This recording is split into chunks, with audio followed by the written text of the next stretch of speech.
Welcome to the Pivot Point Podcast. This season, I am focused on real-time hot topics in the gender equality and diversity spaces.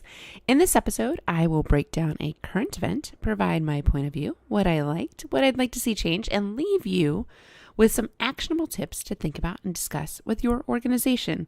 I share this information because equality is a candid conversation. It takes bravery and courage, and you don't have to do it alone. At Pivot Point, I believe we are stronger together. We are one. So let's dig into this week's hot topic.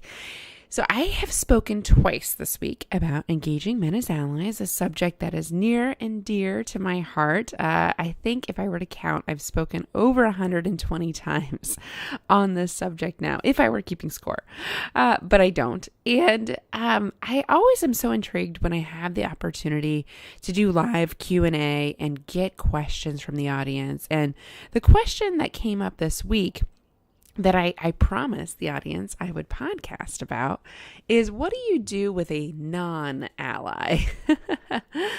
And this is challenging. You know, I spoke in industries that were super male dominated, which if you listen to our podcast about there is no female dominated industry, you would know that's pretty much the usual.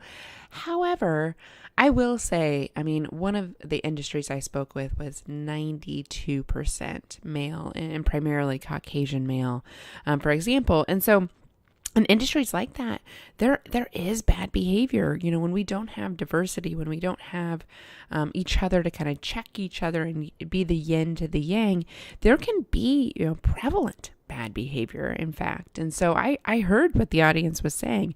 Non-allies are a real thing. I wish I had more allies in this space. And so what I offered, kind of on the fly, I said, I don't know if I know the answer, but here's my first take. And I kind of like what I came up with as a framework for a candid conversation is, first and foremost, if there is adverse behavior that is not helpful, the term for that is called microaggressions. And many of people in my audience have never heard that term before. So let me unpack that one for you first. A microaggression is an unhelpful behavior. The reason it has micro in front of it is because it's small, it's subtle, but it's little chinks in the armor that add up over time. It's also known to be the analogy death of 1,000 cuts, for example. And what a microaggression is, it could be something like an interruption. So women are far more likely to be interrupted than their male counterparts. It could be something like taking credit for your idea. You share an idea. 5 minutes later in a meeting, someone else repeats the very same idea, and suddenly it has merit. These are microaggressions. And when I share those examples with my audiences, many women shake their heads of like, yep. It's getting feedback of, you're too direct, you're too aggressive as a woman, and knowing if you were a man that you would not get that feedback. And so these little stings over time, they feel small, they feel subtle, on a daily basis. If it happens once or twice, not a big deal, right? The cumulative effect of microaggressions are huge. And so I don't think that we can just pass it off of, hey, it was just an interruption. Hey, it was just an idea. Like, what's the big deal? Hey, it was just some feedback. I thought I was being helpful. Those kind of excuses are also very unhelpful. And so what I heard from my audience this week is that our non-allies are doing little things like this, little signals that I don't belong, little signals that I should just be quiet, wait my turn, ask for permission to be myself. And those little things really do add up. And so what I'd offer, the framework I would offer for you, the tool this week that I think to lead like an ally, step into this conversation, have the candid conversation. Because if you don't call somebody out, if you don't call attention to this adverse behavior, you're basically saying it's okay. And so first and foremost, if there's something that's bothering you, if there's non-ally behavior going on with somebody, ask yourself, am I okay with this continuing? Because if not, you need to lean in and have a candid conversation. And the first question I would ask myself to prepare for that conversation is, are they aware of their behavior? So first question, aware, not aware. If they're not aware, this is truly an education moment. And I know it's tiresome, it's exhausting for us to have to educate people. But if we don't, who's going to?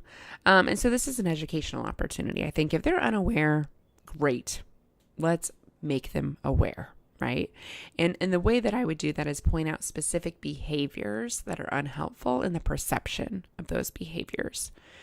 Now, say they are aware, which I think we assume that they would be aware because I'm certainly aware of it, but I would venture to say many times they're not aware. But if they are aware, is the behavior intentional?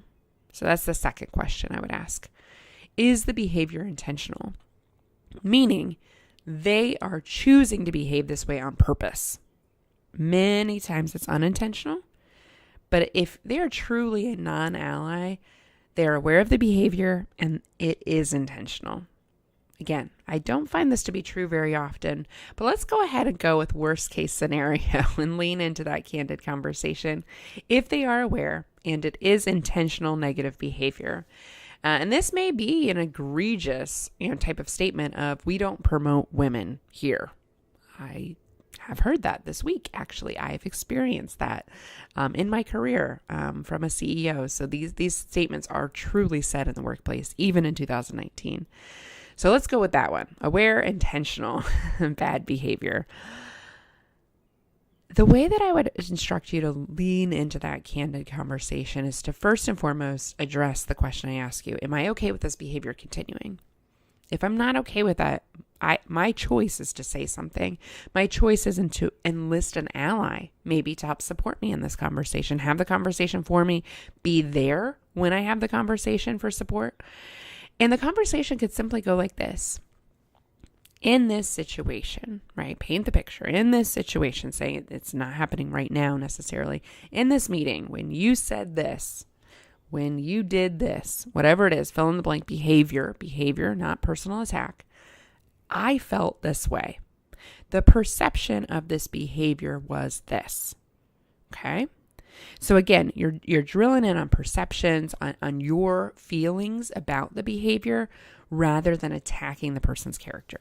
Because if you do that, they have no choice but to get defensive. And so think about how you could create a statement that opens up the conversation. I want to talk to you about X. In this situation, I noticed this. I felt this way. The perception of it was this. The impact of that behavior was this. So these are all kind of sentence starters to that conversation. Again, engage your allies. If you don't feel safe, if there's zero trust with this person, having that conversation could go sideways. I often find on the other side of a candid conversation that there's trust built, that the person becomes aware of their behavior, that they realize that their intentions might not have been matching their behavior. And that's an awareness moment. And for our non-allies out there, there are going to be some. I would argue there are very few. Most people want to learn more about this. Most people want to be educated about this. So if you feel passionate about allies and equality, our choice is to lean into the conversation. Our choice is to have the candid conversation. And so I empower you to lean in, to have that candid conversation. I promise you it will go better than you think it will. And hey, you just might find an ally on the other side of it.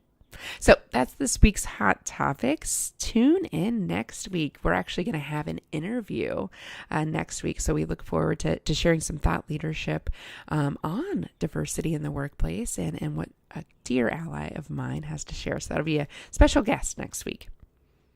Did you know that you can find all 3 seasons of our 50 plus episodes at nextpivotpoint.com? And you can sign up for our next free online workshop, get access to the 5 questions to get the gender equality conversation started in your organization, and ask me, Julie, your questions directly. I appreciate you listening to this episode. Who do you know that needs to hear this message? Hit the share button, connect with me on Instagram at nextpivotpoint, and find me on LinkedIn. I post daily. Julie Kratz, Kratz. I host this podcast because I believe we are stronger together. we are one.